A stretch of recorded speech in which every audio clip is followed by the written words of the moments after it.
Oh man, we live, baby. We live. We lit, baby. We lit. Family tree. If you are up in the building with me, please just hit up us in the comment section. Let us know that you're here live with us on Titans TV for a quick late night show right now. I'm excited. I'm very, very much so excited. I really want to start dropping some content.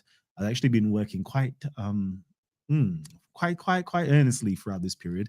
I was inspired this month to actually create something, and it was an inspiration. Actually, the inspiration for this. Let me just quickly show you what I've got lined up for you guys in a second, which is this right here. Real quickly, just going to drop that to you guys. But before I do that, I just want to let you know my inspiration for it actually, because I was like, I'm interested in certain things within inside of history. Okay. And I've been focusing, as a lot of you guys may have known, I've been focusing on the 6th century Arabia, what's been going on there in the Arabian Peninsula, to the emergence of early Islam or nascent Islam. So I've been doing all of that. I'm like, I love this subject. I really do. And with loving the subject, there comes a point where I hate certain things when I'm watching on my screen, because obviously I follow certain people that talk similar talks like me. So, my Christian apologetics and polemicists and, Muslims and scholars in the field. I'm watching all their stuff, but sometimes I'm like, oh man, this is just so dead and dry at times. I'm like, you guys are just missing the whole thing. And the reason why you're missing the whole thing is because you don't read history diachronically. You literally start off uh, in some land of the 7th century that's built upon ignorance. You don't know the context. You don't know anything that's going on. It's literally just built around traditions, and the traditions are legendary in nature, meaning it has not been confirmed, verified, or authenticated. But everybody goes on and pretends as though this is actual history. So I'm like, no, let's actually do proper history. So I literally created a curriculum for this specific thing, because I'm not interested in polemics and I'm not interested in apologetics. I'm interested in education, like knowledge. So in that sense, I was like, let me create a curriculum that can go through into, I want to create a curriculum that's actually globally accepted, to be honest with you. But let's start off here in the UK and actually follow the National Department of Education's, guidelines. So I've created literally a curriculum that fits into that perfectly for history, specifically for Black History Month. That's like the easiest way to get that into the equation for those people who are off the religious mind. If you really want to get certain things put across, put this through as Black history, right? And you can actually bring about, its religious education can be in the mix, geography, history, and of course, citizenship. All of it is just mixed into like this curriculum that I have formulated real quickly. Let me just show you guys a quick bit of it. So yeah, this is it over here, and it's called The Abyssinian Origins of Islam, Abraha and the Red Sea Empires Teachers Trading Presentation. Real quickly, real quickly, you lot can see it. You can rewatch it and get everything in there anyways. But it's really centered around this particular individual, the story of Abraha. It goes in depth with that. That's where it's centered around, but it gives you the whole lead up. The whole curriculum gives you a sick lead up where you're mapping the Red Sea world. So literally mapping Arabia and Africa and, the different empires that were pivotal, the different groups, the different tribes, whatever the case is like all there, the ports, the trade routes, everything, what was being traded in terms of the resources, all of that is going to be mapped out for you. And like, it's specifically, I tailored this for KS3. So that's people who are roughly about 13 years of age. I tailored this curriculum for them. But then obviously there is a curriculum that can be expanded into like college level, GCSE levels, and younger levels as well, right? But we go through it. You go through the Aksumite Empire, learning about Aksumite history, learning all of that, learning when they came in in the 6th century and actually took over Arabia, learning all of that history, learning about the wars that took place with the Himyarites, learning about, putting kings in place who were Himyarites, but following the Aksumite regime, learning about Abraha finally taking over. So he's the bridge between both worlds, i.e., the bridge between Africa and Arabia itself, because he literally created not a Himyarite empire, he created a Sabaic empire or a Habasha empire that actually incorporated everybody. He was kind of like I don't even understand why people don't talk about this figure in history, because this is one of the most spoken about individuals inside of late antiquity, outside of like Byzantine kings. Like outside of Byzantine kings, right? I think him and King Caleb has to be one of the most widely spoken about individuals, but nobody really cares about African Christian history. And like, why don't you? Like, that's one of like, you don't even understand how these African Christians were fighting back. For example, in Makoria, you have African Christians that literally caused, you have the Umayyad period. They literally brought about the Abbasid period because they took down the Umayyad dynasty. They literally marched up into Egypt and brought that down. And these were Christians, actual Christians who dealt with them before nobody else. Like the Byzantines couldn't deal with, the Sassanids couldn't deal with them. But guess what? The Nubians or the African Christians came and marched in and just said, nah, none of that. Let's fix this up. And this was roughly around the 750s when they did that. So it's like there's so much history that nobody don't know about. And I just really want you guys to know about the history. Because you won't be falling for the Islamic propaganda. And I have nothing wrong with Islam at all. Like Islam, that's the religion that you want to follow. Nothing wrong with it, but it's the propaganda. And the propaganda is the misinformation that's being spread. I have a problem with misinformation. Even when I hear Christians, spreading the same misinformation as well, it's like, I have a problem with misinformation. I don't care what religion you are. You could be a Christian, you could be a Muslim, you could be a Jew. It don't make no difference to me. I like the Abraha mentality because he literally brought Jews, Christians, and different denominations of Christians together, possibly even pagans together as well. And he did something that was remarkable. He literally transformed Arabia itself. So like fascinating. And then this bit here, which is the Year of the Elephant. This is where the whole curriculum kind of culminates, like brings to the end. Like that's really where it is. And there's an exhibition and all those things there. But the last lesson there, the Year of the Elephant, oh my God. Oh, so sick. So sick. Do you know what? That's a good thing. W African Christians. Yeah, definitely W African Christians, indeed. Fearless power to the Christian Nigerians. And yeah, listen, there's Christian Nigerians that say there is a genocide going on right now in Nigeria where Muslims are literally attacking, beheading, killing, raping, pillaging, burning down villages in Nigeria. And not enough has been spoken about it. I've seen a few news channels actually bring it up, but it's been going on for quite some time now. And yeah, like let's just shed some light on it. We hear everything else about, Ukraine. We hear about Palestine.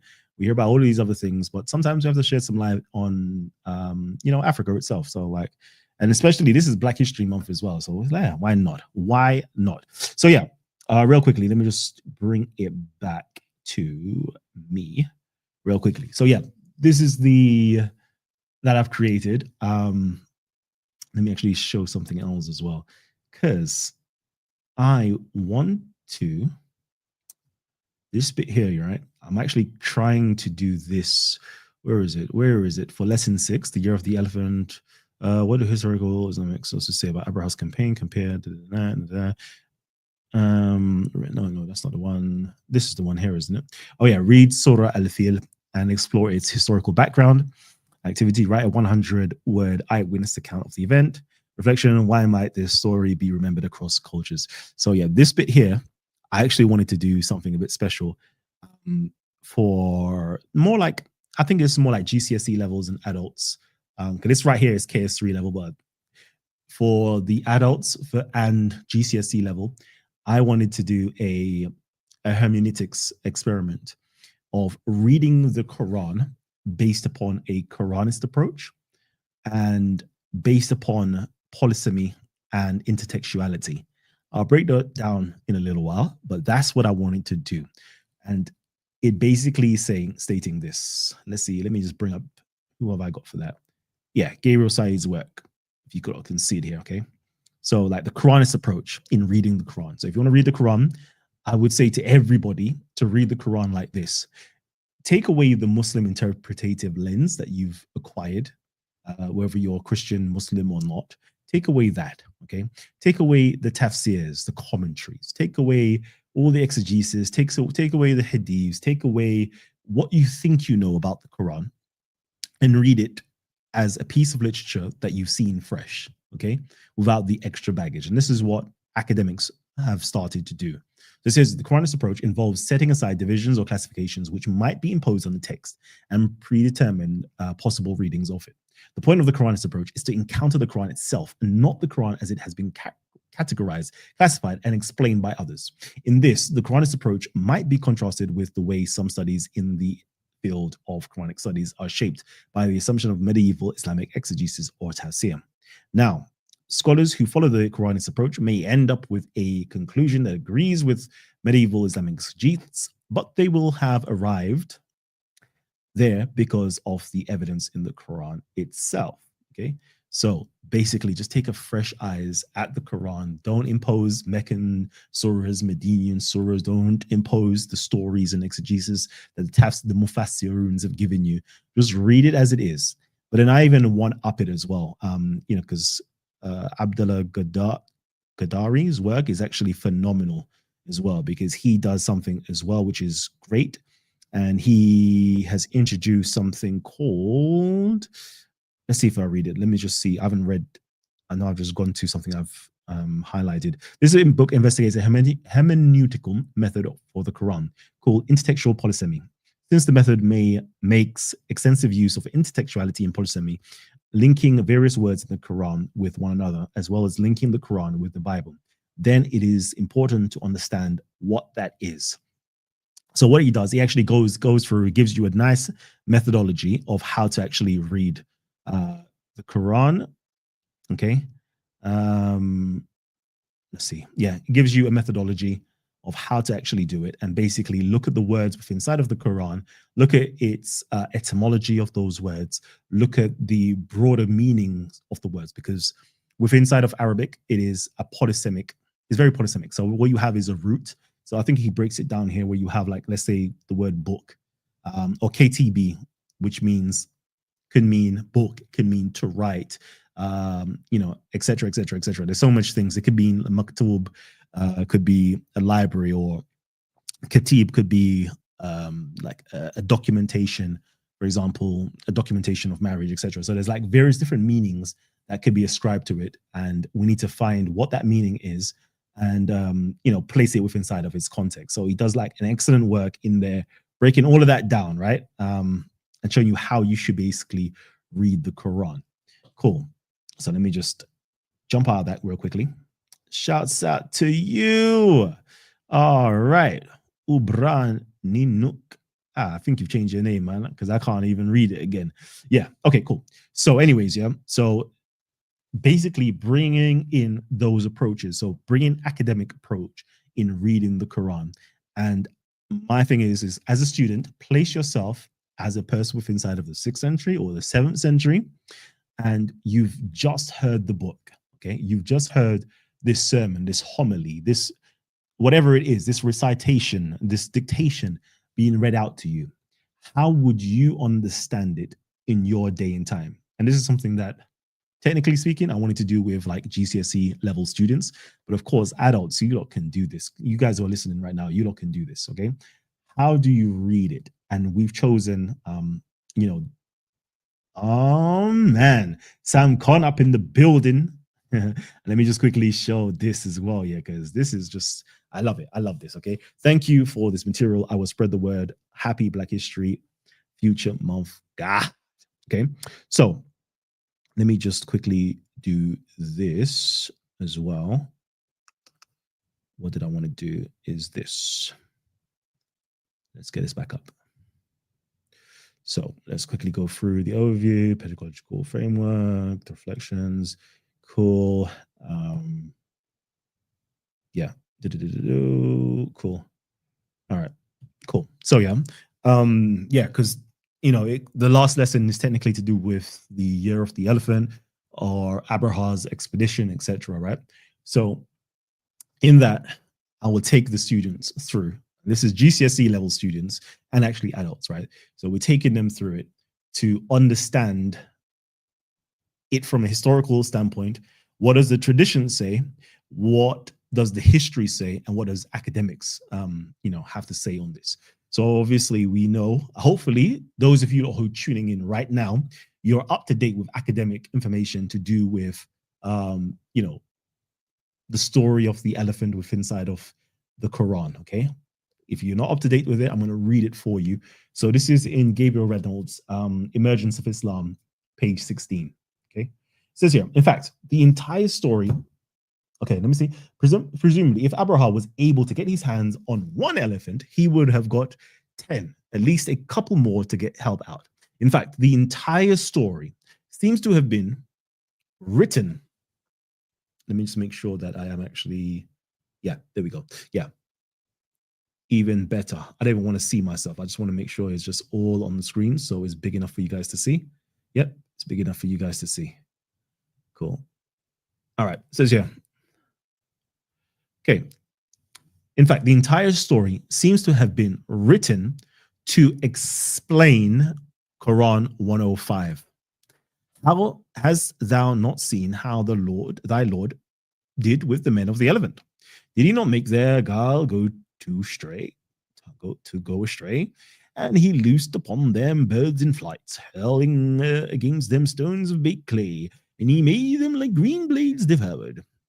This is that. Presumably, later Muslim scholars simply attached the well-known name of Abraham to the story they wrote to explain this otherwise opaque passage about the men of the elephant. Okay, so just to give you a quick breakdown, you have the Quran, which is obviously predates any Islamic literature. Okay, because again, I will tell you now, the Quran is not Islamic literature. It's literature that has been co-opted by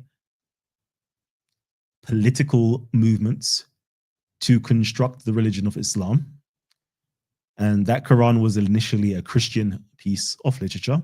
But anyway, I don't want to digress too much. So you have the Quran, which is like the most earliest documentation. Okay. There is this chapter 105, and it seems to speak about, the men of the elephant or the companions of the elephant. That's what it seems to talk about. Cool. Now you have exegesis called mufassiruns that created a narrative, created a story in order to explain what this chapter in the Quran is talking about. So you got Quran 105, and you got people that create a story to explain chapter 105. Okay.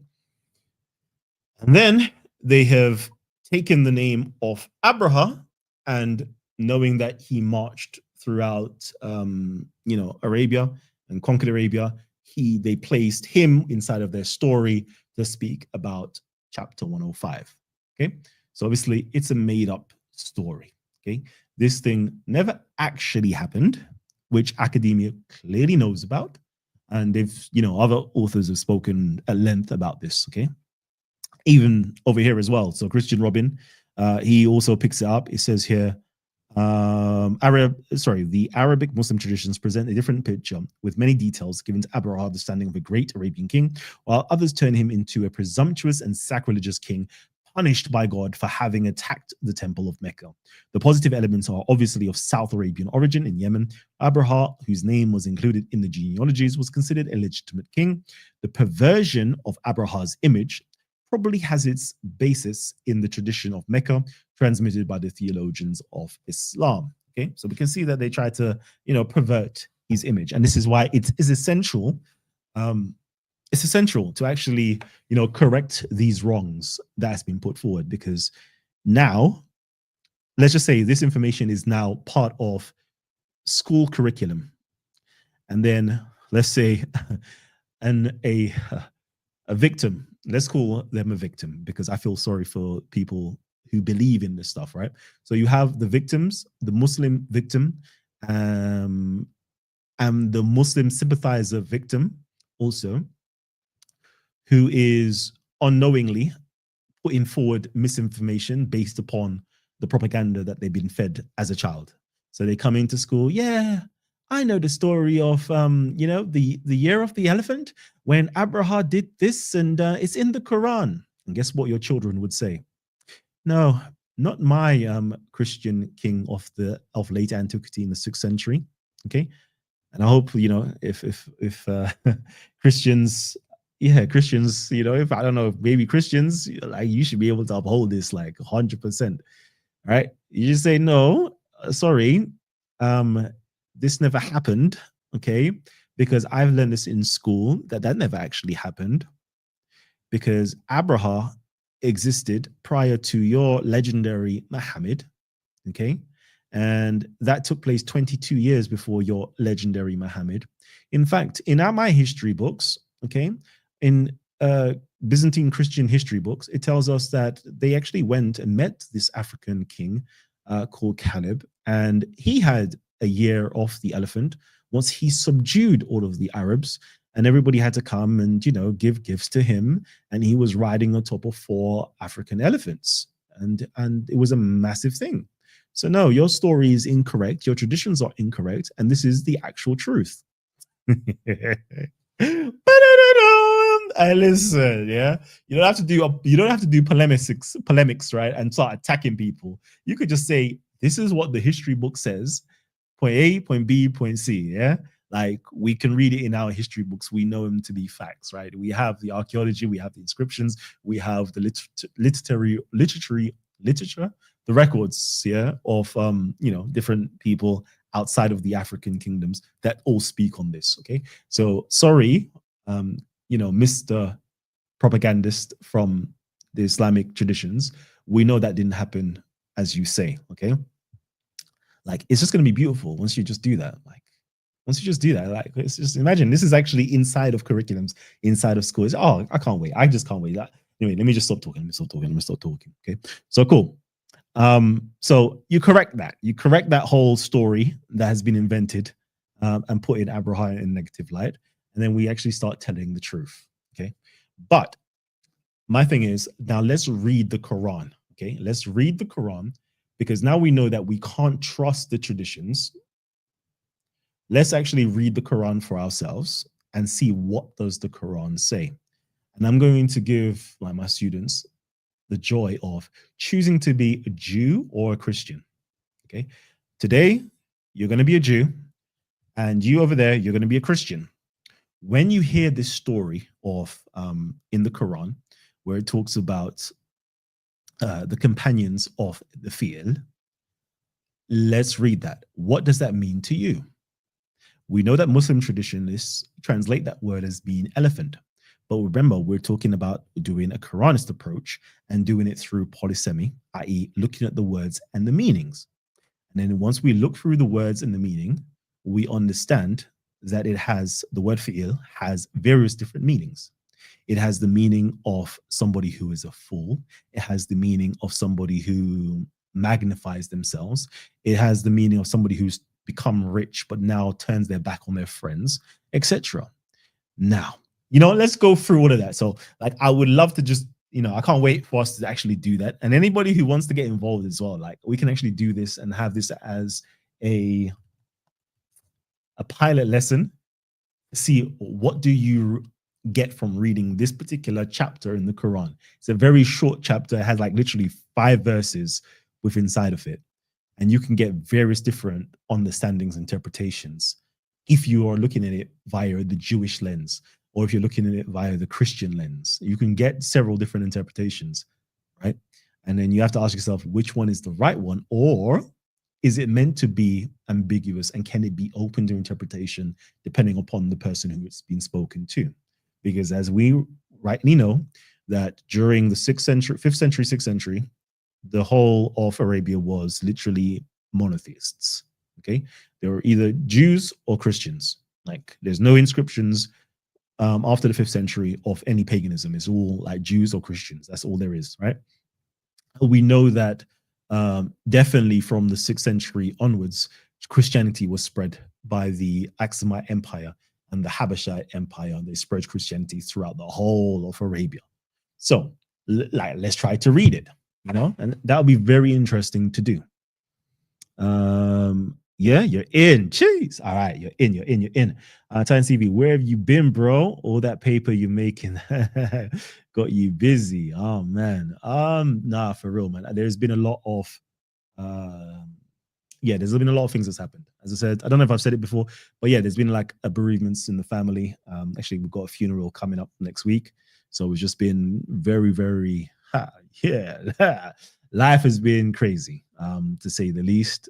So I haven't been about because it's one of those ones, when you're grieving, yeah, the grief is too much to be present for the world, so to speak. You have to kind of conserve your own energy. Caleb is reported to have suffered persecution by the Jews of southern Arabia, resulting in Christians being killed and driven from their homes. This is often referred to in the Quran. Indeed, yeah. And I can't wait for us to start doing like source analysis and criticisms, because sometimes what I've realized, even within like certain narratives, certain things have been, how can I put it, amplified to like, it makes you question. Like, was this really a religious war, or was it a trade war that was taking place? And then it was, how can I put it, for propagandist purposes, it was spun as though it was a religious war where Jews were persecuting Christians. And it's even crazy because when you start reading, you even start hearing Christians calling other Christians Judaizers, or like trying to be Jewish. It's like, or, are Jews. It's like, what? It's like, geez, I didn't even know. So it's like, now I understand why Muslims unbeknowingly have a form of anti-Semitism or anti-Jewishness, because obviously it's inside of their literature. But then if you understand what was going on in 6th century Christian world that the Quran was birthed out of, you would understand that Christians and Jews, it was a peak time. It was a very, very, very, very, very peak time. And I would have to say that, boy, it even seems as though it was the Christians that were being the aggressors more times. And yeah. So it's kind of crazy just to like see it and then understand how it's actually transferred into the Quran and how it's transferred into like Muslim mentality today. Crazy. Absolutely crazy. Okay, cool. Yeah, where was I? Let me get this off because we've gone through that. Let's put me back on. And let me think, where else did I want to go with this as well? Give me a sec. So yeah, for those of you guys who are actually in and want to get involved with this, let me actually bring up Corpus Quran, because that's really where it's at. So let's go here just to kind of show you how we're going to do this as well. Fortunately, if I might do this, for adults, right? And then you guys can have literally the PDF pack. It's like 50 pages long. And it has all of the handouts, the worksheets for the children. Give me a sec. Chrome tab, and we want to go on to, okay, cool. So over here, all right, this is what I would love for you guys to do. Because again, when we read the Quran, we don't read it. We don't read the English version of the Quran. I'm going to warn you guys, please do not read the English version of the Quran without having the Arabic nearby.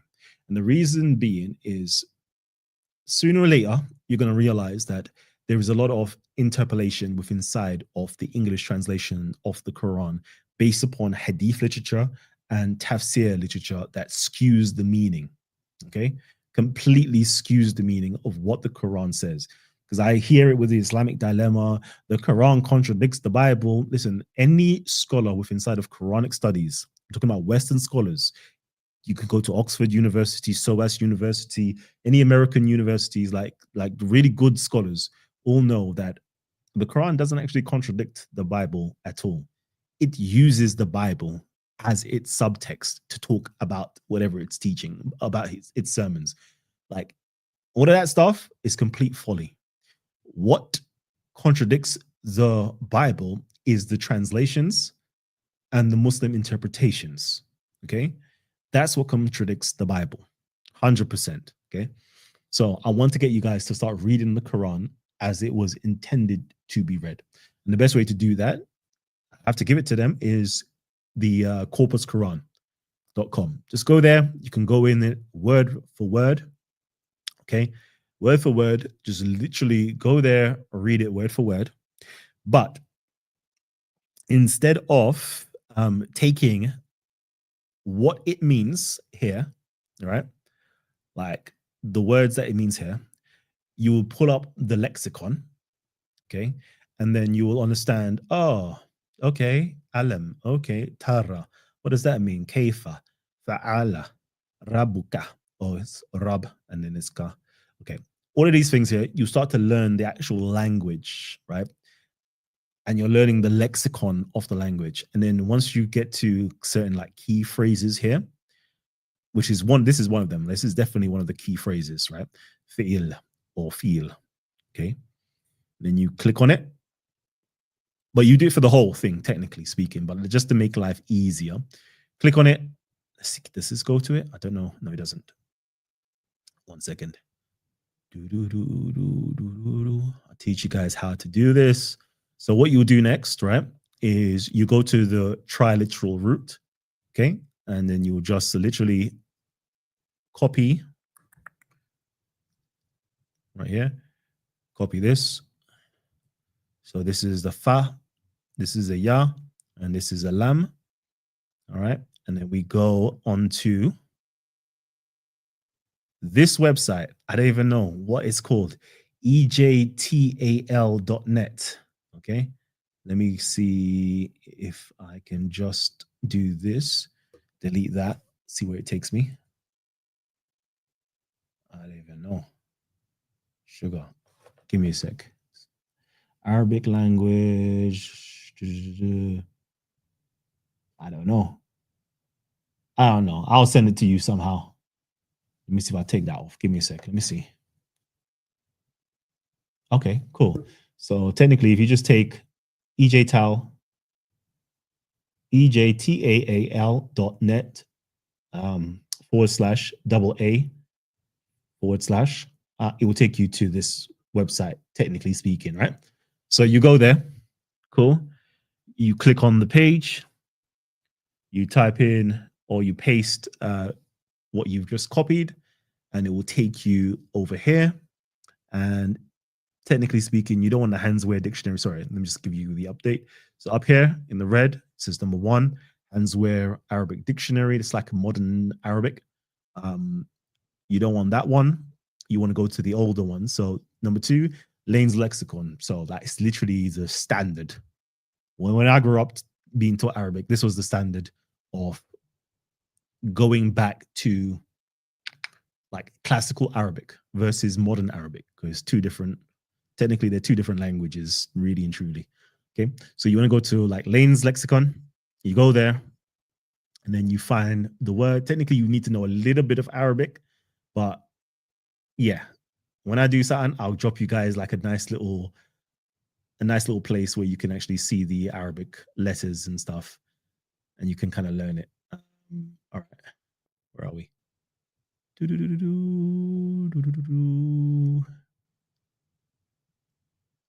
Oh, there it is. Sorry.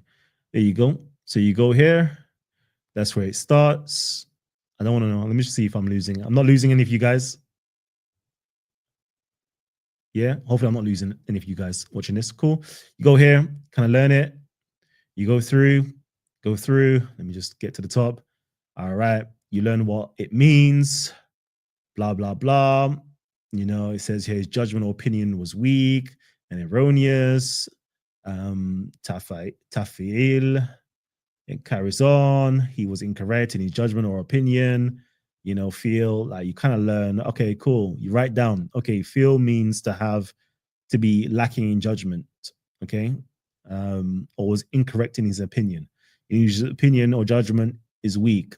Okay, cool. Then it's another meaning. He magnified himself and he became like the elephant, or he showed a morose aspect. Okay, cool.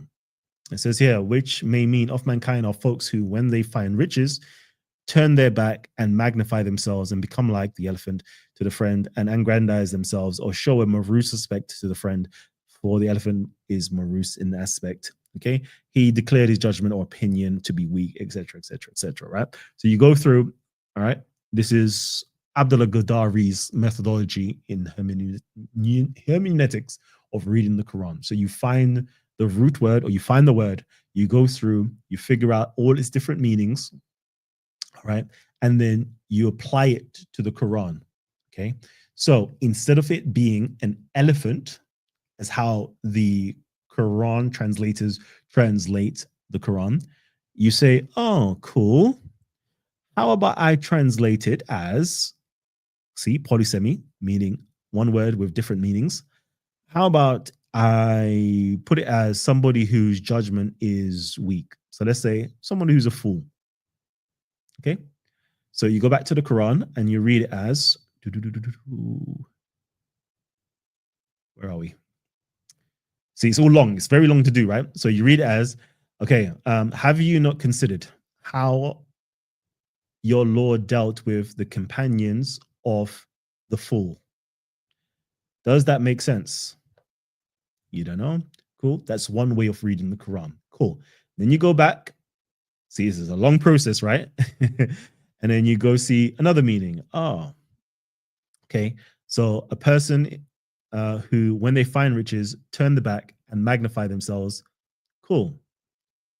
Now, you go back to the Quran. You say again, have you not considered the person who, sorry, have you not considered how your Lord dealt with the companions of the person who, when he found riches, magnified themselves and turned his back on his friends? Cool. That's another way of reading the Quran. Yeah. So you go through all of the different ways and see which one makes sense.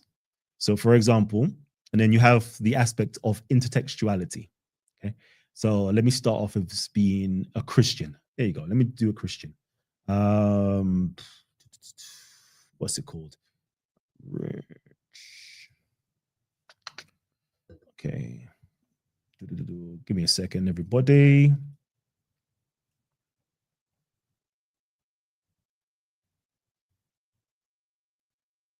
Cool.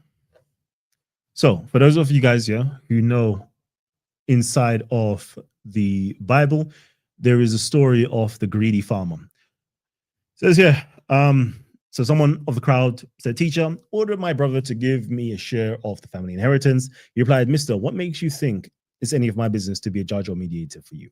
Speaking to the people, he went on, take care, protect yourself against the least bit of greed. Life is not defined by what you have, even when you have a lot. Then he told them the story. The farm of a certain rich man produced a terrific crop. He talked to himself, what can I do? My barn isn't big enough for this harvest. Then he said, here's what I'll do. I'll tear down my barn and build bigger ones. Then I'll gather in all my grain and goods, and I'll say to myself, you've done well. You've got it made, and we can now retire. Take it easy and have the time of your life. Just then, God showed up and said, yeah, fool, Raka. Tonight you die in your barn full of goods. Who gets it? That's what happens when you fill your barn with self and not with God. Okay.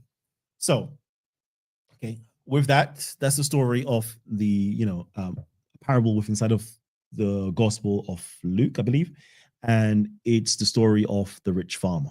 Okay, so who kind of like turned his back on what should be done, i.e., focusing on God, and focusing on the fact that he's now come into wealth, and now he wants to just do more to get more wealth, etc., and become greedy with it. Okay, so what we do with inside of academic, so I'm just picking this one out because that's the first thing that came into my mind personally. Okay, by knowing the Bible, this is kind of how you do it. So you do intertextuality with other verses inside of the Quran, and you also do it with the Bible as well. Okay, because you know that the Quran definitely speaks to a biblical audience.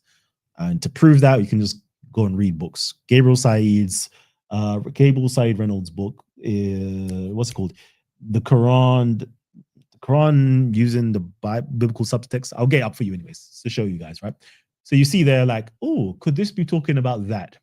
Does it make sense? Yes. Okay, cool. So we know that one of the meanings of feel could be a person who's come into wealth, who turns his back on his friends and, you know, what he's supposed to do. And he magnifies himself and he thinks he's bigger than whatever the case is. But God sends, what's it called? Like judgment upon him and damns him basically to die. Okay, cool. Then you carry on reading the Quran. I'm just going to give you a brief rundown of this. You carry on reading the Quran. Boom, boom, boom. You carry on reading the Quran off the verses 105, and you see, okay, cool. Does it align here? Okay, cool. Yeah, God does send a judgment upon this individual. Boom.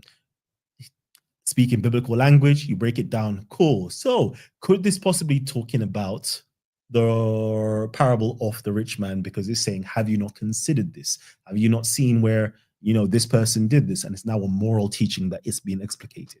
Cool. That's one way of doing it. But another way of doing it is also looking textually to the Quran. So in the Quran, I'm just going to break it down, like, because I don't have time to be putting up the books and stuff, right? In the Quran as well, it has like a very similar phraseology. Have you not considered the people of Ad? And it also talks about Pharaoh as well, but it gives Pharaoh a particular title. I think the one of the columns basically. And it says, yeah, it says, you know, have you not considered him? And then it's also talking about damnation, where done something wrong and he was damned. And then we say, okay, cool. Could this be possibly talking about the Pharaoh as well? We know that, for example, one of the meanings of feel is somebody who aggrandizes themselves, magnifies themselves, and turns their back on God or turns their back on their friends and now shows a particular attitude towards everybody else. Oh yeah, that actually kind of matches with the Pharaoh as well. Okay, could this be possibly talking about the Pharaoh? Okay, cool. So that's just going intersexually looking at the Quran, where it talks about the Pharaoh in that particular aspect in the same phraseology, and we know that the Quran, the Pharaoh also magnified himself. Keep on reading, and he says, "Oh, hold on, let me go into the Quran. Actually, let me just do this because it's much more easier to just catch it from here than thinking of memory." Then it says, okay, did we not make their plans go astray? And we sent against them, it says here birds, it's not really birds. But anyways, if a swarm of flying creatures, could be insects, it could be birds, right? It's like, oh, this phraseology looks very familiar. This phraseology is usually, there is a phraseology which is like swarm of locusts, a swarm of, swarm of locusts, basically, right? Oh yeah, one of the divine punishments that God sent against Pharaoh using Moses was the plague of locusts. Ooh, could this be talking about that? Oh, interesting. It carries on. And then obviously you have to read through it and actually see, and we sent him into perdition. And then it says here, sigillion. And then you realize that, oh, this is a hafax, meaning it's one of those words that we don't quite understand. Some people break it down as though it comes from the Ethiopic, that possibly comes from is it the Greek or the Latin, that sigillin, which basically like a sigil, basically like a clay tablet that has what's it called? Has decrees on it. So this was decreed for him. And then, you kind of read. So you have to like really go through it and actually reread the Quran and look at the various different words that's being utilized in the Quran and what are the different meaning of those words. And does it make more sense in that context versus a story of elephants that was created much later on to explain the Quran? So you yourself could be the Mufassirun of the Quran. And then I always say, think of yourself as being a Jew. How would a Jew understand these verses that's being spoken? Then think of yourself as a Christian. How would a Christian understand these verses that are being spoken if you were there living in the time of Muhammad? Okay, you're not living in a vacuum. You're not living like 10th century or whatever the case is. You're living in that time, and you are either a Jew or a Christian. living in the Arabian Peninsula. That's literally the most predominant religions that they were. We can clearly see throughout the Quran that it's speaking directly to Jews or people of the book or Christians or people of the book or people of the gospel, etc. So we know who the intended audience is. All right. For me, I lean more to the side when I read this. I understand that the terms or phrase, like again, when you see phrases like Rab, it's like, ooh, it's quite tantalizing. If I'm a Christian, I know who my Lord and Savior is. Yeshua HaMashiach. So as a Christian, I may be thinking, oh, right, this could be talking about Jesus right here. Do you remember the time when your Lord dealt with the companions of the elephant? No, I don't remember when Jesus dealt with the people of the elephant at all. I don't recall that. Okay, do you remember the time when he dealt with the rich fool? Oh, yeah. There's a parable in the Bible that speaks about that. Okay, cool. And yeah, God did send a divine judgment on them. So there was this place of divine judgment. Okay, cool. Yeah, but I also remember in Revelations where it talks about he will also send what's it called? Locusts again from Apollyon or from Abaddon or from the abyss. Okay. Yeah. Cool. I can read it that way. Yeah. And then when you get to this word here, where's that word? Hajaritan. Where are you? Where are you? Let me see. Sorry. I'm just going past it. There you go. This word here. Bihajaritin. Bihiji. Sorry. Hijaratin.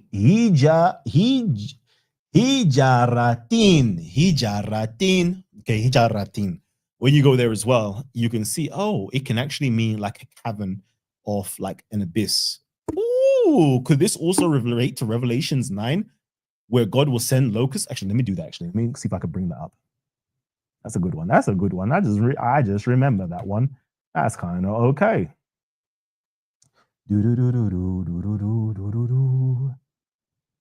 Boom. Let me share the screen. Cool. All right, cool.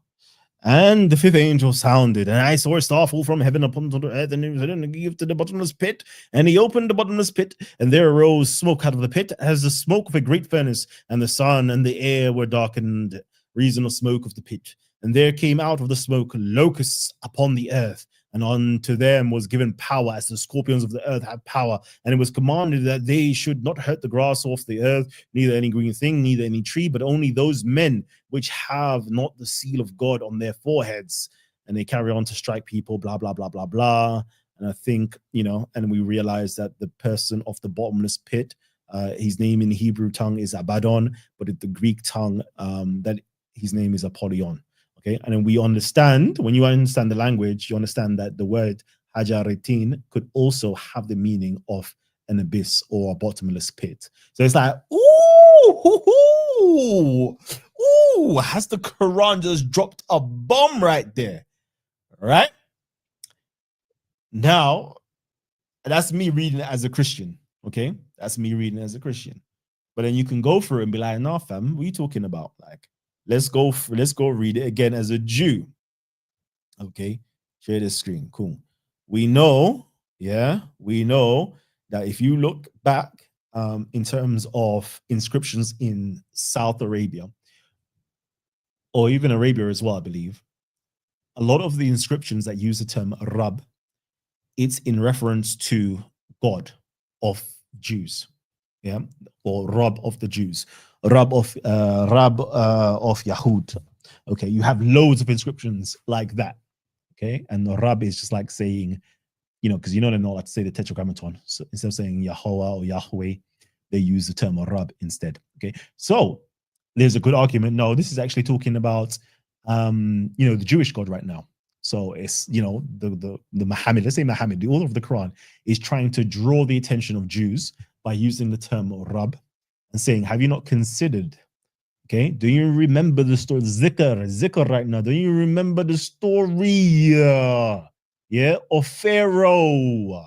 Yeah, and you have good reason to say he's talking to the Jews and he's recalling them the story of the Pharaoh, because he also used a epithet for the Pharaoh. He doesn't call the Pharaoh his name directly, but he uses an epithet with the same type of formulaic structure. So he's like, no, this is talking about the Pharaoh because I remember this story. The person who magnified themselves to the extent that they even call themselves God was the Pharaoh. There ain't nobody more famous of stories for me to consider, for me to remember, for you to trigger my mind to think about in this moment than the Pharaoh. You're like, nah, bro, this is talking about the Pharaoh. As a Jew, you have a good argument to say, no, this is talking about the Pharaoh who aggrandizes himself. And then, yeah, God said, no, yeah, all you usios, like, I'm sending you astray, guys. Cool. And then guess what? God did send. God did send, locusts as a plague upon them.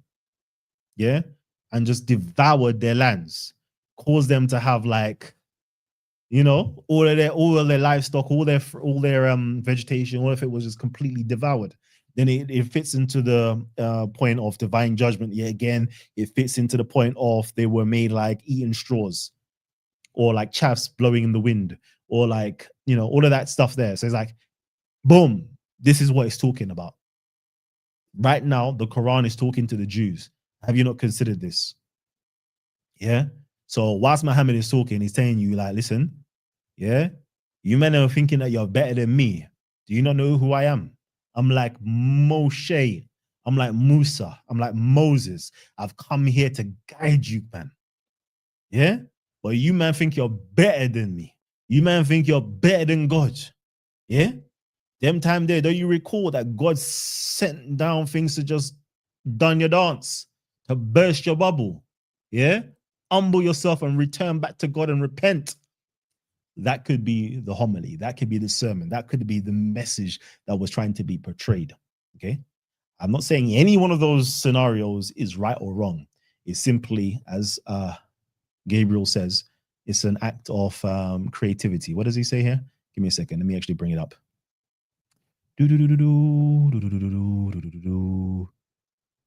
Share screen.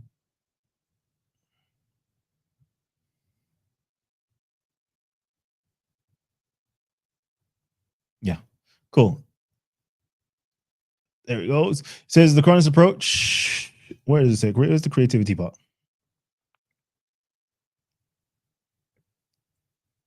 There is it. Okay. The Quran's approach is thus meant to support.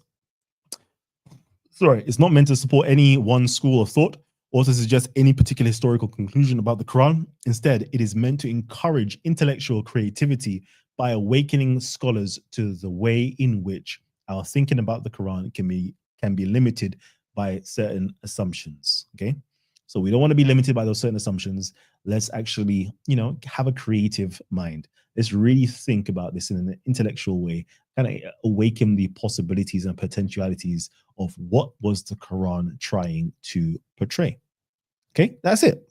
Okay. And then you get super points if you can put forward a wonderful argument. Okay, put forward a wonderful argument. Let's quickly come off this because I'm about to close down soon. Can you do a link, please? Yeah, why not?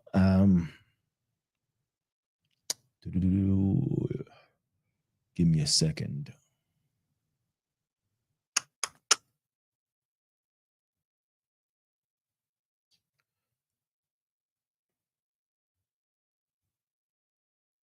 And shouts out to everybody who has hit us up with a super chat.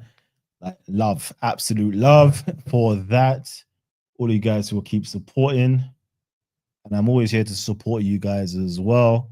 Shouts out to Abdullah, my Trini brother, who's hollered at me today to help him get his podcast and his YouTube videos up.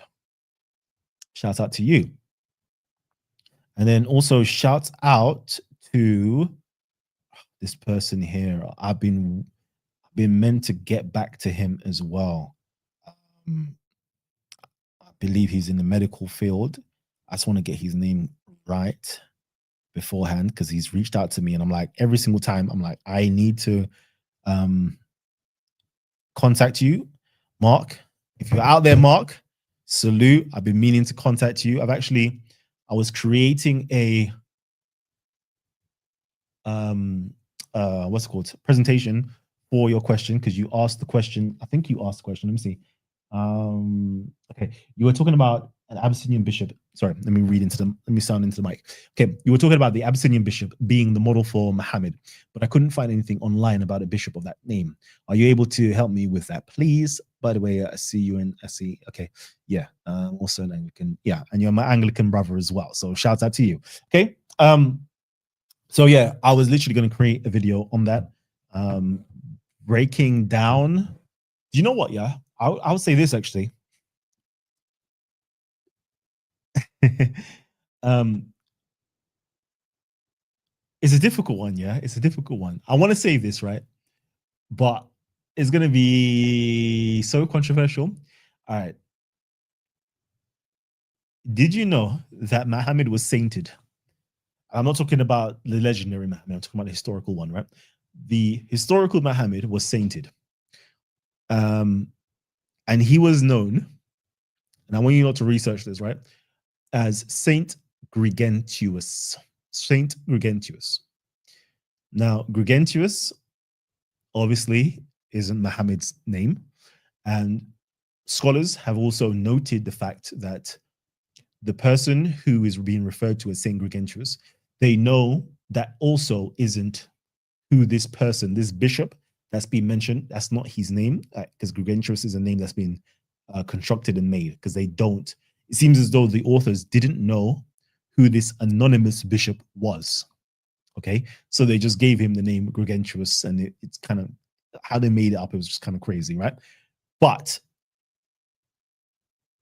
they are basically saying that Abraha's bishop, Abraha's archbishop, was sainted. Okay, he's known as a saint, but the name that's attached to him is called Gregentius. Scholars say that the name Gregentius is not the name of this person. They don't know the name of this person, right? But we know it's not Gregentius, but he's known as a saint regardless. Now, I'm saying to you guys, yeah, I know the name of this individual, right? I've given it to you. I've shown you throughout the Arabic traditions. They say that there was a pre-Islamic religious figure that was with Abraha, and his name was Muhammad.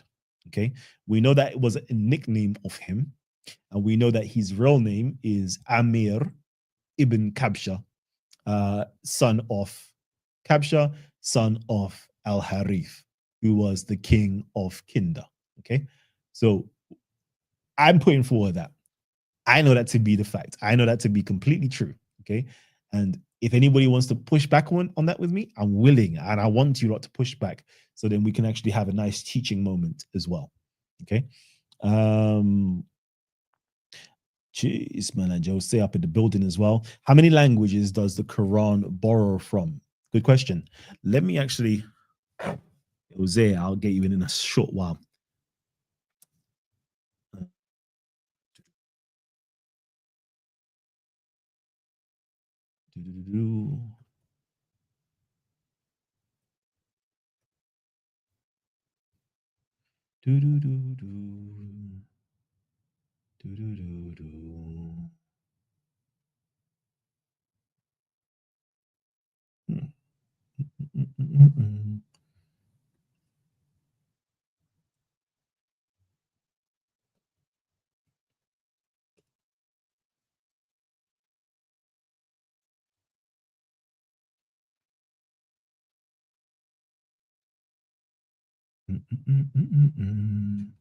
So I want to make you all smart. I'm going to make every single one of you guys smart. What's good? I can up in the building as well. And then to answer that question, let me get up Arthur Jeffrey's work. Oh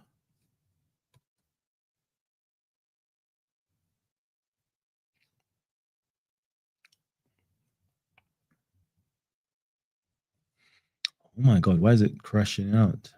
So it's literally, I'm just waiting for it to just load up. But yeah, to answer the question of Gregentius, that is the spelling right there. Check him out.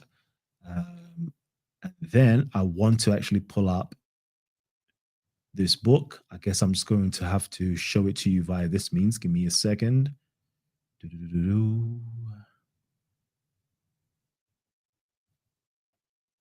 don't want to show you that screen. It's taking too long.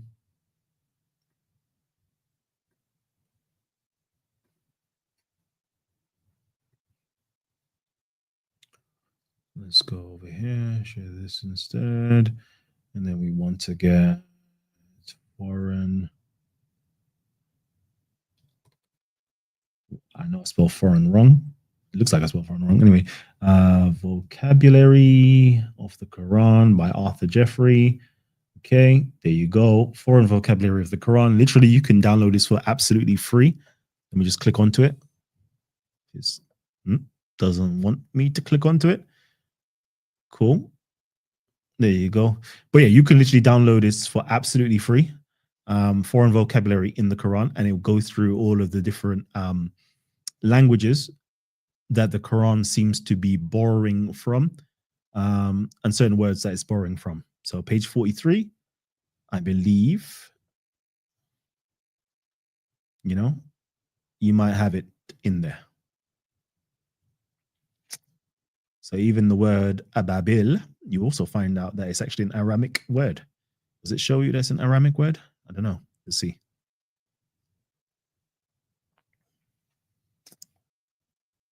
Yeah.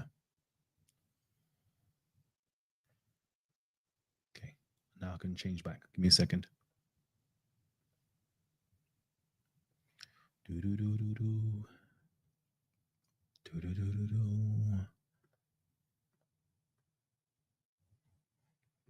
My goodness, I'm tired. Here you go. Yeah, foreign vocabulary in the Bible. Sorry, in the Quran.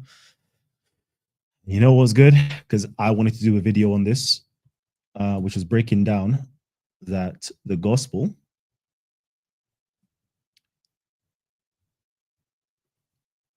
Yeah, there you go. The gospel is actually, and when I think I did it briefly just to show you guys that actually an Ethiopian word.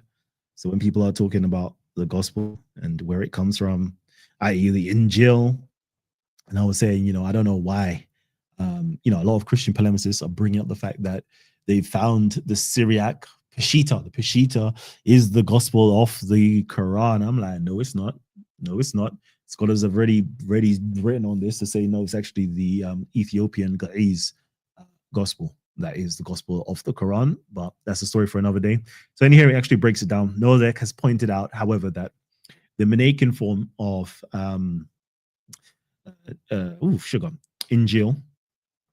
Injilion, of Persian origin, and the Anglion of Turkish origin still have the Greek ion ending.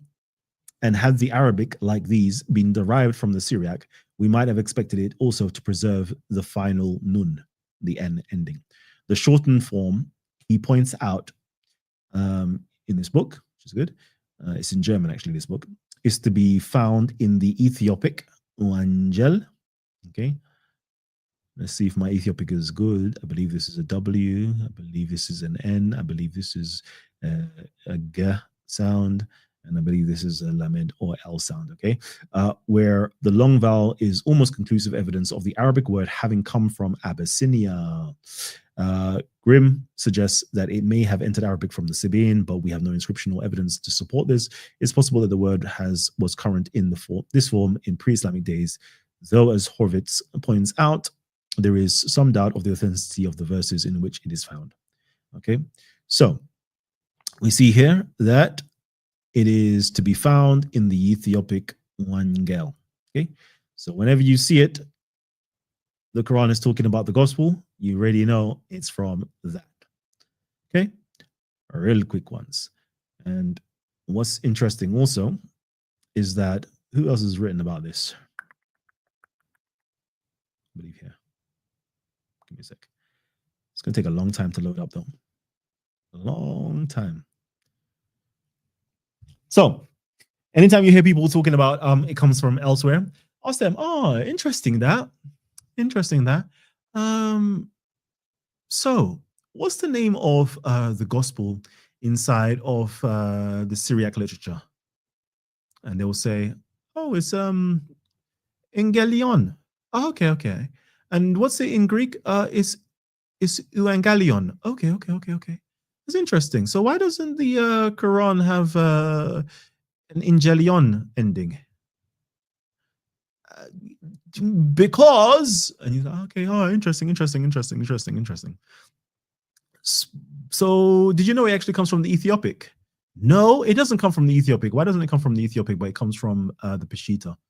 But I don't have any other reason because it just doesn't. Okay. Cool. Did you know that scholars actually have pointed out the fact that Wangel is where the word Ingel comes from? Because phonetically, that's how it came through. No? Okay, cool. Did you know that Irfan Shahid, one of the most like prolific authors in terms of all of that stuff, has also written on this, and he says over here, let me just read out to you. The Quran seriously addressed and targeted the Ethiopian community, may be reflected in the number of its Ethiopic terms, which, when heard by the Ethiopians of Makkah, would have sounded familiar to them and attractive to their ears. Noteworthy is not only the number of religious terms, but also their centrality in the Quranic version of Christianity and their appeal to the Ethiopians, namely Jesus, the 12, and the Gospel, which appear in their Ethiopic forms as Isa, Hawariyun, and Injil. So, not just me saying this, I've just cited at least 3 different authors to you: Noldek, Arthur Jeffrey, and Irfan Shahid. That's all telling you guys that when you see stuff written about in the Quran that is talking about Christianity, especially the word gospel, it is actually coming from the Ethiopic. Okay. Now, I know I'm going to get a lot of slack from people. No, Kalam, why are you trying to make it this? I'm sorry. I apologize. I apologize that I am well read or better read than you, and I'm pointing out the facts of history, truth. I apologize. I have nothing to gain from it. I keep telling people I am not Ethiopian. I'm not Ethiopian. I am not South Arabian. I'm not Arabian. I have nothing to gain from it. I'm just giving you guys the truth because you can stop spreading misinformation by just knowing the truth. Oh man, we have Jose up in the building. Talk to me, King. What's up, Kalam, man? I'm glad to be back on the platform. Glad to see you. You're getting some sort of groove back. But I know life be life in. Shit be happening. And it's okay. It's okay. But, you know, I'm glad to see that you're still having the patience to stick with these people, because I don't. Because I think, unfortunately, Kalam, sorry to tell you this, and you might get upset with me, but you're wasting your time. Because you're going to say it 5 times. People are going to say they read the Quran, they're going to come up here speaking Arabic, sounding like they're hawking up phlegm, and don't know what they're talking about. Because you can tell you all of a sudden, because you take a word like Allah and put it in the Quran, it doesn't mean what it means in the language. The language changed because it's in the Quran. That's nonsense. Right. The language is the language. Right. You don't change because you put it in a book that you think is religious. Yep. How all of a sudden does Allah change to something else? How all of a sudden does a word like, when they say the angels were praying to Muhammad, all of a sudden now, when it's in the Quran, the word pray don't mean pray. Mm-hmm. The word pray means slave. I don't understand that, Quran. Am I tripping? Or am I making sense? You're not tripping. You're not tripping. Unfortunately, people take it out of its context and create their own context to fit their own theology and to fit their own ideology. That's what happens. And it happens a lot. Well, unfortunately, it happens. And let me not, because I don't want to be shitting on Muslims with it, because it happens with Christians as well. They take certain words out of the Quran and to fit their own narrative as well. So everybody does it. And that's why I'm not into the business of apologetics and polemics, because to me, all of it is technically based upon persuasion, and persuasion isn't necessarily the truth. It's just, how can I get you to believe what I believe, even though my belief is not based upon facts? Yeah, and you see, this is why I have a problem with people when they want to talk about African, quote unquote, African spirituality, because in the African language, there's no ambiguous term. If they tell you you're a piece of doo-doo, that's what they mean. If they tell you I'm happy, that's what they mean. There's no in-between word. Because if you ever see this movie, Amistad, with what's his name, right? He was in a cell, and they had a translator try to translate to him an ambiguous term, and the translator said, in our language, there's no ambiguous terms. He doesn't understand what you're trying to say. We don't have no ambiguous term for nothing. The brother's not going to understand what you just said. I think it's the Inuits, you know. I think it's the Inuits. I remember watching something, and they basically have like, let's just say, I'm just throwing out a number. They have like 36 different terms or words for snow in its different forms. It's like there's no ambiguity. So like, I don't know how to explain it to you. Like, let's say like solid snow versus it's just started snowing versus the snow is slushy. There's like very specific words for each one of those phases that the snow goes through. So you know that is what it is. So it's very interesting what you're saying. Yes, but then you have to understand, if you're dealing with a language that's not familiar with snow, and you say snow, they're not going to know what you're talking about. Yeah. And even we have to recognize, even though we're learning Medunach, if we were to go back and speak to our ancestors, they probably wouldn't really understand what we're saying based on our pronunciation. Because we know the glyphs, and we know exactly what they symbolize, but we don't know how they sound. So they might catch a word here and there. Yeah. So let's not be confused. Because that's probably not going to happen. We just do the best we can with what we have to get some semblance of an idea. Yeah. But let me just hold on. Let me just quickly answer. Let me answer this question quickly, and then okay. Did you once say that the Quran is okay with the Trinity? Yeah, I did. I will say again. Let me just quickly share the screen. So now I will point you again to another book, which is over here, Quranic Hermeneutics. Okay, I would say please just get this book if you can. Hopefully you can just download it. If not, it's worth it. It's worth it. Right here, Quranic Hermeneutics Between Science, History, and the Bible by Abdullah Galadari. Okay, and in here, I think he's like one of the first person I think I've seen break everything down. Like you go to like various different like textbooks or books or journals or articles, and it breaks it down. So it's all long to go through and give you all of the different places. But I think this one literally gives it to you in a very succinct manner. And it says, yeah, cool. So this will be page 83, in the name of the Father and the Son and the Holy Spirit. And it will go through the begottenness of God, incarnation, all of that which is inside of the Quran itself. So basically there, page 83, if you read it, you will see that, yeah, the Quran does actually have the three elements of the Trinity inside of it and adheres to it. It adheres to the Nicene Creed as well.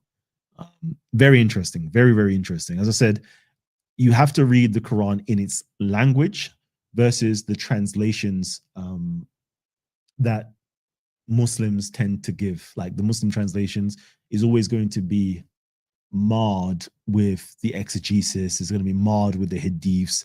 It's going to have all of that extra stuff that came like 200-300 years later that is putting forward their own theological understanding of the text.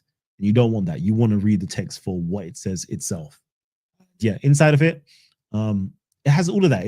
For me, it's like it has all of that. We sent down this, we did that. It's the same biblical language, okay? The same biblical language. What does it mean? Okay, what does it mean? And then when you ask the Muslims, does Allah have a word? Is the word uncreated? Yes. Is it eternal? Yes. Is it a part of his that, i.e., is it part of his essence? Most Muslims, they don't know this because they're not allowed to know kalam theology. They're not allowed to know ilm al-kalam. But for those who are educated, they know this. You ask them, does Allah have a nafs or ruh? Does he have a self, a spirit? Yes. Is that eternal? Yes. Is it uncreated? Yes. Is it part of his essential attributes or essential nature? Yes. Cool. Like all of it is there within inside of the Quran. It's even there within inside of Islam that they do actually they do adhere to it, but to say it out loud to the layman, they're not allowed to.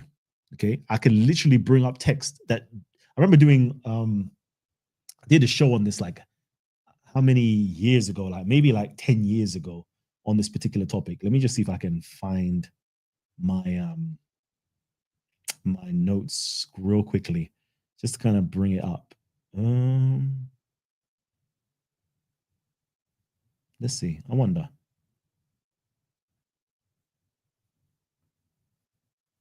Nah, I don't even have it here. Maybe another time. Maybe another time.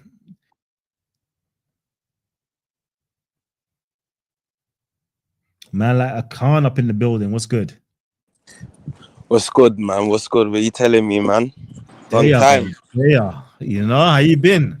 I was thinking, what ain't this guy gonna be performing for Black History Month, no? You know, it's a must. It's a must. You know. Yeah. So update me, man. What's going on? Boy, real quick update. Yeah, let me do this actually.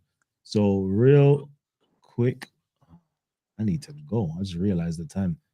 I'm seeing messages on my phone letting me know. Cool. So real quickly, I will be pushing this real soon to you guys. It will be completely out there for you guys to see it. And this one here, the Abyssinian origins of Islam, Abraha and the Red Sea empires. And this here is a teacher's training. So what we've done, I've created a curriculum. And it says here, why this curriculum? Rebalancing the story of the world history through African and Arabian perspectives demonstrates Africa's influence in Arabia before Islam, supports diversity and decolonization aims of the UK national curriculum, builds intellectual understanding and empathy, meets the Department of Education's KS3 wider world history requirements, builds historical thinking, evidence analysis, and narrative construction, integrates geography, RE, and English cross circular links. Okay, so we're gonna all this.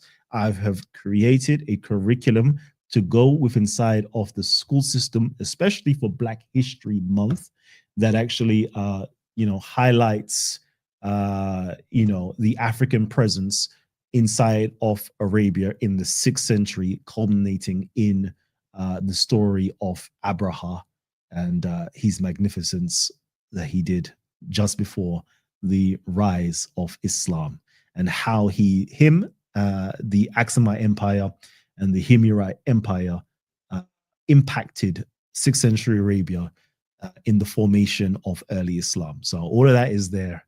And we have a nice 8-lesson plan that's there, finishing off with a nice exhibition and stuff, for school children to learn. And I think it would actually be beneficial for adults as well. So very interesting stuff. That is what's the new for me that I'm doing. And soon I will be making that nationally available. And then after that, I'm going to be hitting up man like Jose, and we're going to get that over there into the Americas, where for Black History Month in February, they'll be talking about the Aksumite Empire, the Himyarite Empire, and Abraha and early Islam. Beautiful thing. Oh, so you're gonna try to push that into educational places? Yep. Yeah, I hear you still. Because my lane is not apologetics. My lane is actually academia. Yeah. Yeah. No, I hear the argument. Not I hear it, but I can see the argument in it. It's a good argument in it. Mm-hmm. It's a good argument still. Even though I think I've done my bit with you personally on your channel, but still something to put out there in it for awareness. In my eyes, that's how I see it in it. But still, it's not something that scholars are really taking serious. But people will look into it, innit? And what do you think that scholars aren't taking serious? Like, as a consensus, as a whole agreement that he was a pope or Christian origin, just simple things like that. You know what I'm saying? Because what you have to take into consideration. So are we talking about? Sorry, let me make sure I'm clear on what you're saying. You're talking about the pre-Islamic Muhammad, Muhammad ibn Khuzar, as you would know him. You're saying that they don't take him as a religious figure. Muhammad ibn Khuzay. Yeah. No, I'm talking of sir. Sir, because I'm proper doing too much right now and I'm trying to listen to you. I can't hear. My right ear is a bit blocked as well, so I can't hear you. I'll be honest. So repeat what you said. It's okay. So you're saying that, I'm asking you, are you saying that we're not talking about your Muhammad, okay? We're talking about Muhammad that is the pre-Islamic Muhammad, the historical Muhammad, Muhammad ibn Khuzay, also known as Muhammad ibn Kabsha, also known as Amir ibn Kabsha ibn Harif, right? You're saying that scholars don't take him as a prominent religious figure in the 6th century. No, I'm saying that Muhammad of Islam, of not even of the religion, just that figure in it that represents that religion, Muhammad, yeah, the origins of that religion, they're not in a full agreement that it was Christianity. That's my point. Not Muhammad ibn Khuzay, all of that, yeah, that can come with it, but literally what I just said. Okay, so you're saying that Christian scholars, not Christian scholars, scholars are not in agreement that your Muhammad of Islam, emerged out of a Christian context. Yeah, in not all scholars. This is not a consensus still. This is still opinion, but it's not a full agreement. There's some people that is entertaining a thought like that, but it's not in full agreement. Right. Yeah, okay. I think that I think you should kind of like read up. No, there is scholars saying it, but it's not a whole. It's not something that's. If it was, it would have been very noisy. It would have been very noisy. But you have got people that's entertaining the thought. I'm not saying them talks, so it's not happening. But the agreement that this is what's going on, even from critical scholars, even from Christians as well, I'm not hearing that. Okay, I would say, let me do this. Let me share my screen, right? And can I jump in here and make a comment? Yeah, give me 1 second. Let me just put you onto this real quickly. Let me put you on some information. Like I would say, do your best. Yeah, Gabriel Said Reynolds has got to be the most forward. No, I know about him, but his opinion is not forward-facing scholar. Wait, hold on, real quickly. Yeah, he's just dropped in 2025 itself. Like Christianity and the Quran, just dropped it. I would say, like, go there, like, kind of like read up, see what they're saying. He's not really saying what you're saying. Look, right here. The rise of Islam in the rise of Islam in Christian Arabia. Okay. Like, I don't even agree with everything that he says in here, but scholars are writing about this. That No, I know emerged out of a Christian context. So, is this the consensus though? Is this the full agreement, or is this just conversations? I would say you're gonna have to read up, just read up on it, read up on the footnotes of how many scholars are saying the same thing. Is it in the? I'm asking you now. I'm just asking you a yes or no question. Is it a consensus? Yes or no? I don't know every single scholar, but I would say that every single reputable scholar that I have read all speak on the Christian presence within inside of Arabia before Islam. Okay, let me ask you like this then. Western academia. And I would say that, hold on, before you continue, with what you're saying? Before you continue, right? And I would like, and to me, it's just perplexing because the Quran itself testifies to it. As a Muslim, it testifies to the fact that there are Christian presence in whether. I'm not doubting that. I'm not doubting that. Inside of But if we're Mecca, if going inside of to Medina, there is a Christian presence. so you see the origin of the Christianity in Islam. Like, how long did it take for it to change into what it is? Because what you have to bear in mind, bear in mind, is that Islam came into Africa, right? Yeah. Correct. We're talking about African origin of all of this. African is being dashed into the conversation. So Islam went into Africa. So we have evidence for that. So these people that we can grab today, like for example, Somalians, South Sudan, and even if we stretch it to West Africa, we go Songhai, Mali, you know, the Fulani, for example. Like if we look at their Islam, we can't see no Christianity traces in it. Like even if we go to Afghanistan or Iraq, like, so when did this change happen? Because we have no remnant of a Christian Islam at all. There's no remnant. So it's good speculation, but it's not concrete at all because we haven't got nothing we can actually vision that, okay, Can I here's jump a in here little for a second, remnant. Hakan? Yeah, go ahead. Now, we have to understand something. It's a very nuanced argument because Christianity itself went through several different forms before it became what it is today. Even if you go back to Ethiopian Christianity, the symbolism of that Christianity is not the same as modern Christianity because they don't use crosses. They would use ankhs and African symbology if you look at the temple that everyone talks about. So it's not the same Christianity, and that was less than 1,000 years ago. Correct? Kalam, am I right? Am I wrong? Yep, it's definitely different. Right. So that's the nuance. And then when you talk about the actual historical Muhammad and the religious historical Muhammad, they're two different people. So when we look at the one who we think is the actual historical Muhammad, we would think that he probably was a pagan as opposed to a Christian. Am I right or am I wrong? You've still not answered my question. I'm talking about a group of people, not the individual.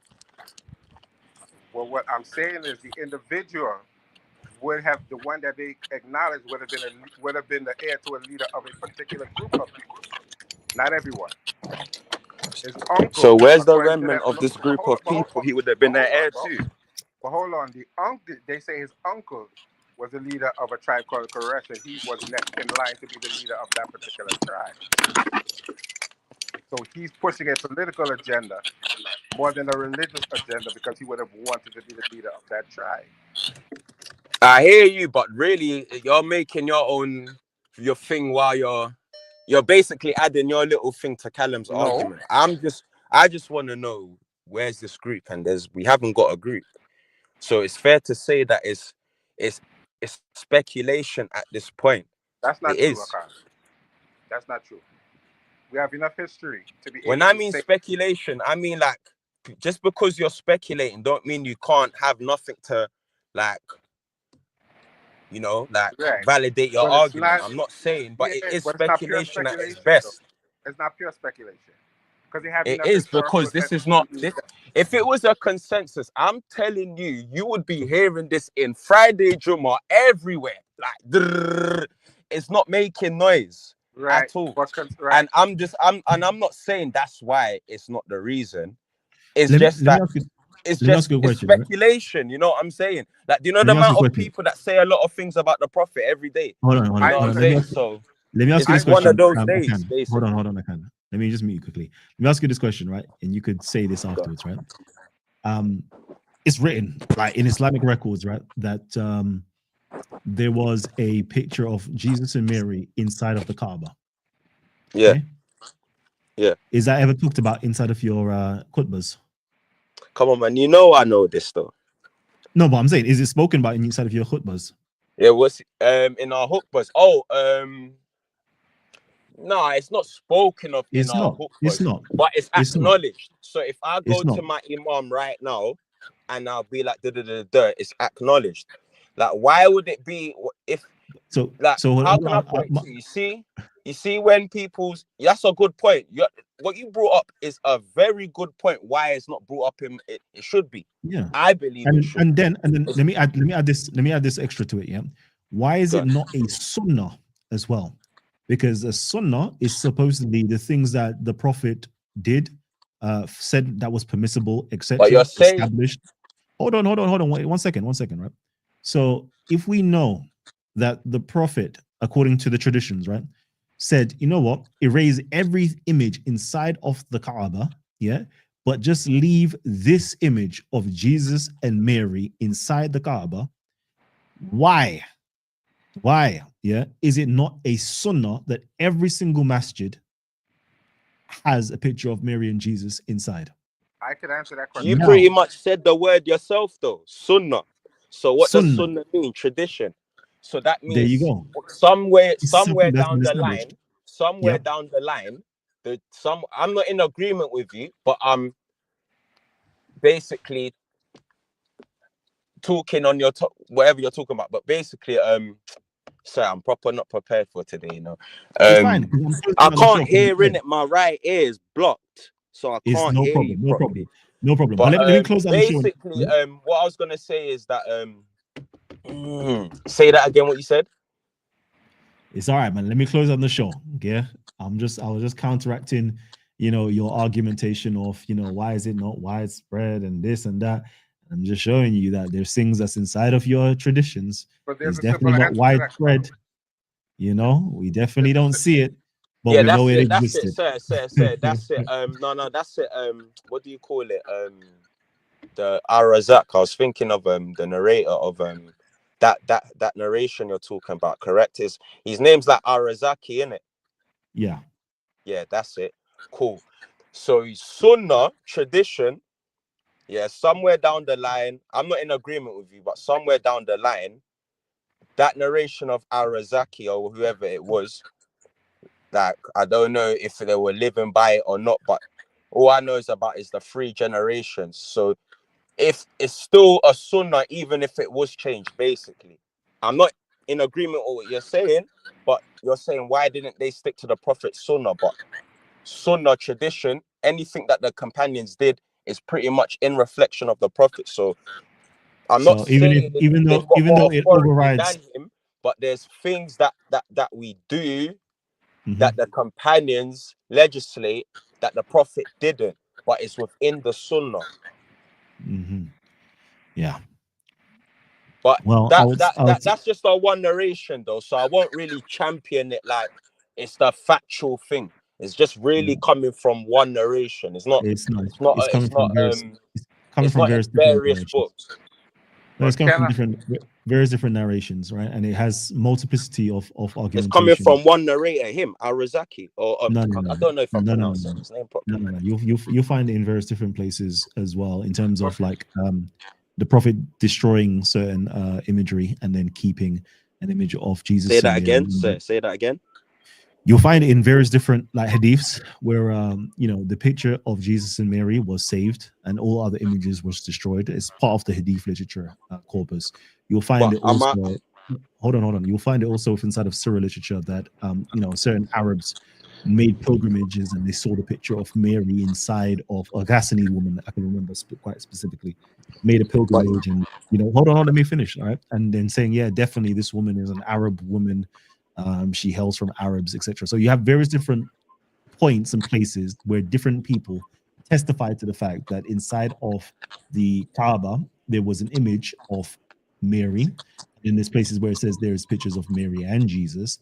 And then you also have arguments that the Sahabas had or the companions had about the complexion of Jesus, whether he's brown or all these other color. None of them are, how can I put it?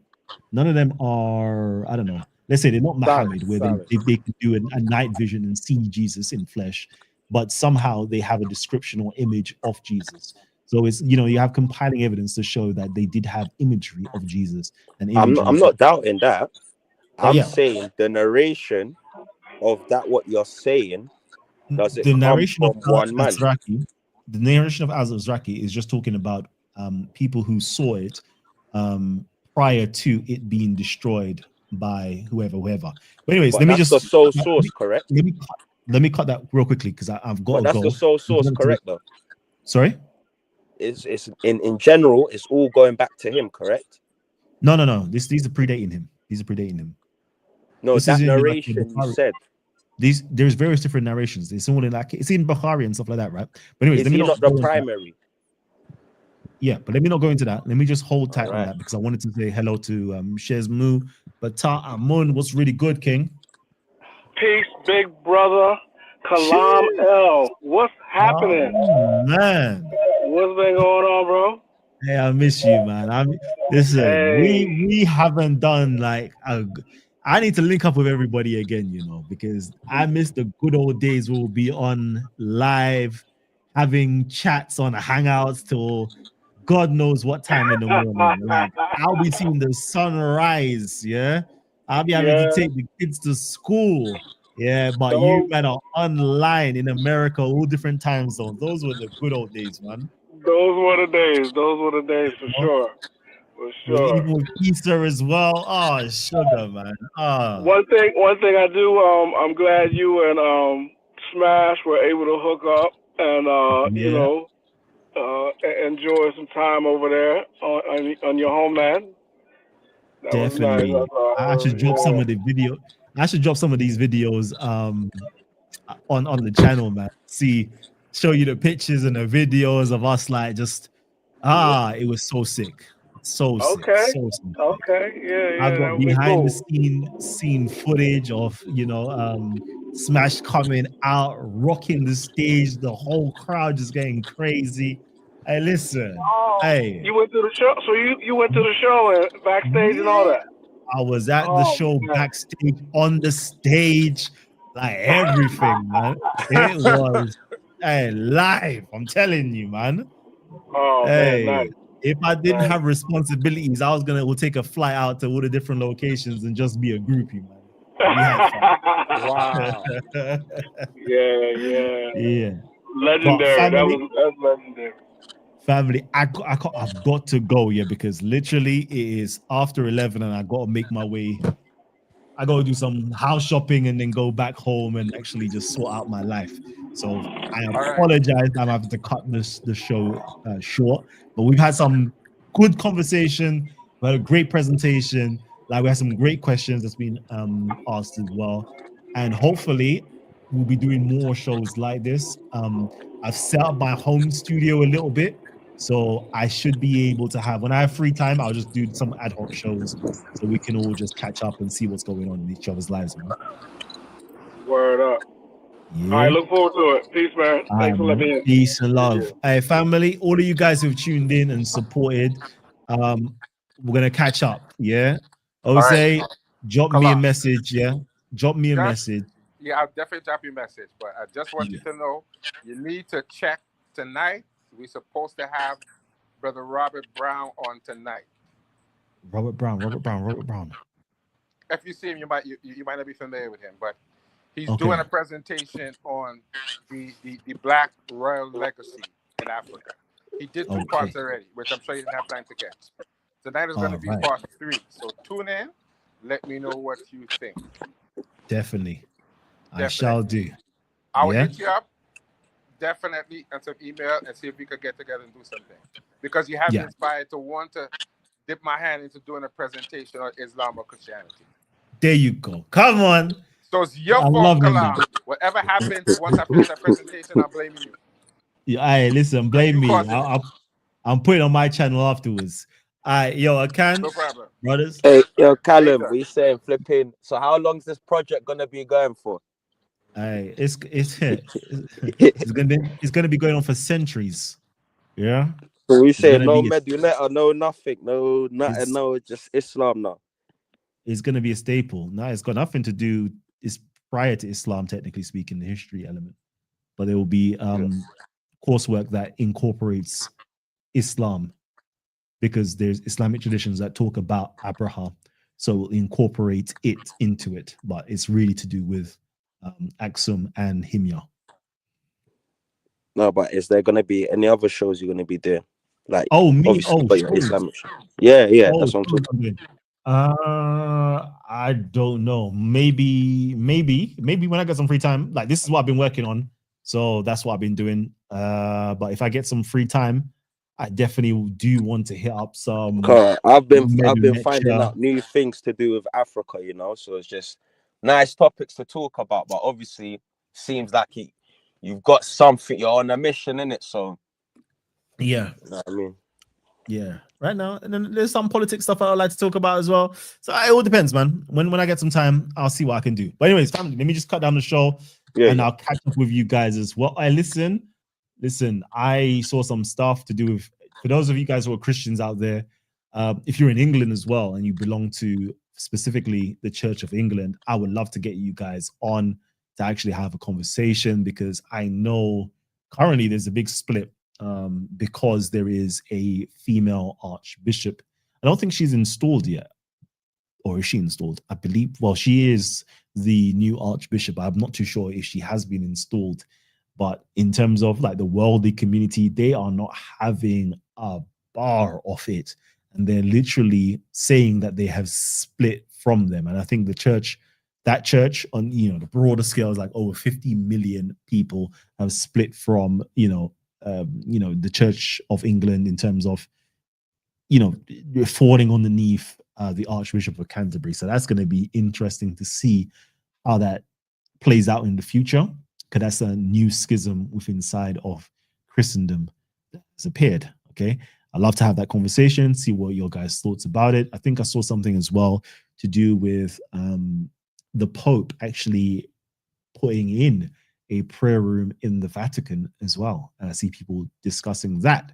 So let me know if you guys would like to have like religious conversations that's kind of politically motivated, and speaking about current affairs in that respect.